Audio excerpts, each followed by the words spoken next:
The different yugas, different systems of worship were recommended. But in the Kali Yuga, Hariyanama, Hariyanama, Hariyanama eva kevalam, Kalo nasteva, nasteva, nasteva bhakta. Not by jnana, not by karma, not by yoga, but by Harinam, by bhakti yoga, one can attain perfection. Srila Govinda Maharaj would always say, your supreme benefit, the highest benefit will come through connection of service to the Holy Name. And so Maha Mantra, and it is so universal in its application that one can chant any time, place or circumstance. Actually, it's considered the worshipable deity of the Kali Yuga. And where, other practices, there are so many rules, regulations. The holy name is so powerful, it doesn't wait for qualification. It doesn't wait for a proper environment. Any time, any place, any circumstance, chant Maha Mantra. And we see, of course, the approach to Maha Mantra is through Guru Gauranga, so through Panchatattva, Sri Krishna Chaitanya, Prabhu Nityananda. So always before we chant Sri Krishna Chaitanya, Prabhu Nityananda. Sri Advaita Gadadhar Srivasati Gaura Bhakta Vrinda. So the fivefold energies of the Lord who came, those five potencies of the Lord who came as different divine personalities, came to give that Maha Mantra. So Bhaktivinoda Thakur envisions that the whole world will chant the names of Mahaprabhu Gauranga. And the great generals in Mahaprabhu's army are always aspiring to spread the glories of the Chaitanya Charitamrita, the ecstasy, the sweetness, Amrita, nectar of the pastimes of Lord Gauranga.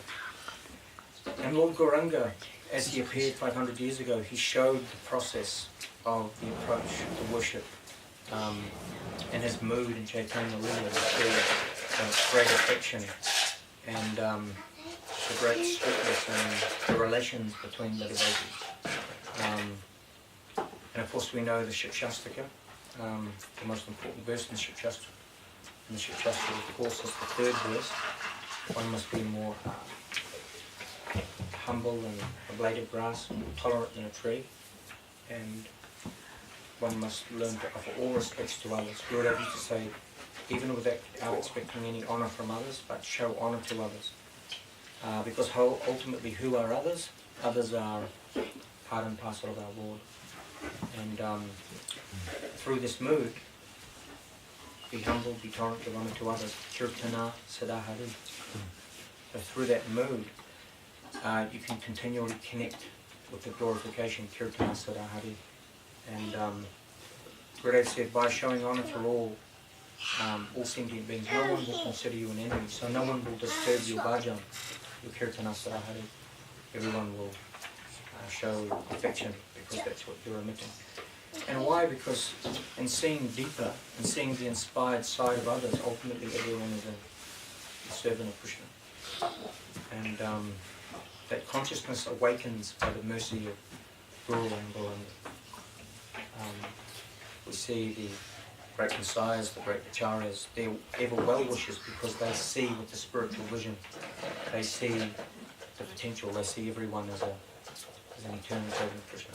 Of course, the living entities do not realise they're eternal servants, and so in this way the agents, the great acharyas, come to reawaken the dormant Krishna consciousness. This word dormant means like it's potentially there, but it's covered.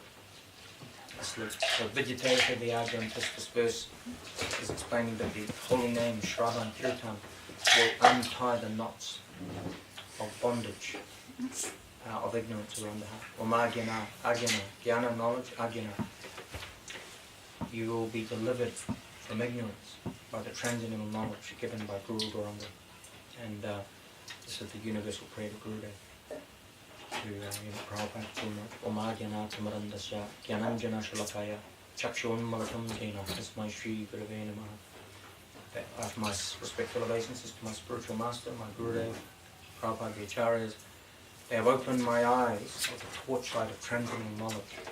So they're delivering Bhagavad Gita, Bhagavad Purana, and Maha Mantra, Prasadam, and through that connection, we're gradually being divinely interfered with. That's what we want, the Naya, the descending current. So, Tesham Satajiktanam Bhajatam Putipurvakam Dadami Buddhi Yogam Tam Yena Mam Upayanti Te. This verse, Bhagavad Gita 10:10, expresses, to those who are constantly devoted to serving me with love, I give them the intelligence by which they can come to me.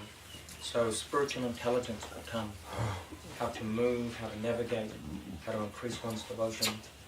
Intelligence will be given, yes, my progress requires association, my progress requires some attention to the mala, to the holy path. And in the deeper meaning of that verse, Guru Maharaj expressed that ultimately, upayanti te, the intelligence will be given to awaken and follow the footsteps of Rupa Raghunath, the great acharyas, in the line of Madhura Lila. So upayanti te is the conception to aspire for a place in the eternal Madhura Lila under Rupa Raghunath, under Rupa Manjari, Rupa Goswami and Raghunath Goswami, Ananga Manjari. So, such a high aspiration, but this is the potential that we have